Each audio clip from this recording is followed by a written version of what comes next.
Hey guys, shout out sa lahat ng Jamdith communities, welcome back to the channel.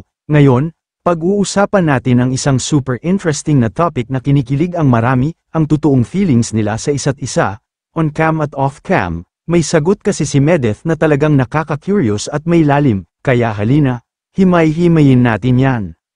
Recently, natanong si Medeth tungkol sa relasyon nila ng kapartner niya, specifically, kung may difference ba sa kung paano sila sa harap ng camera at kung paano sila kapag walang ilaw, walang script, at walang audience. Ang sagot niya, what you see is what you get.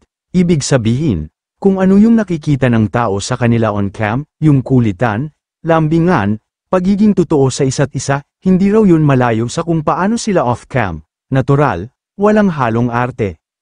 Pero, may sinabi rin siyang importanteng detalye, may konting deeper lang sa off-cam. Dito nagiging mas interesting, kasi habang on-cam, masaya sila, nakakakilig. Pero limited din kasi ang oras at content na pwedeng i-share. Off-cam, nagkakaroon sila ng mas malalim na usapan, yung mga bagay na hindi basta-basta pwedeng ibahagi sa camera, mga personal issues, goal sa buhay, fears, at pangarap. Dito raw sila mas nagkakakilala pa sa mas seryosong level. Ang implication, ipinapakita nito na may genuine connection sila. Hindi lang sila magka-vibes on screen, off-cam, meron silang emotional intimacy. Hindi man sinasabi ng direkta ni Medeth na, mahal ko siya, or, may feelings ako.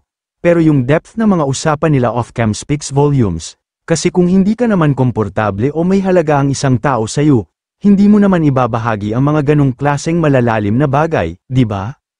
So kung iisipin natin, totoong-totoo ang chemistry nila, what we see might just be the tip of the iceberg, and behind the scenes, mas tumitibay pa ang bond nila through those deep conversations. Ang sweet lang isipin na may ganitong klaseng connection na nagsimula sa harap ng camera, pero mas lumalim sa likod nito.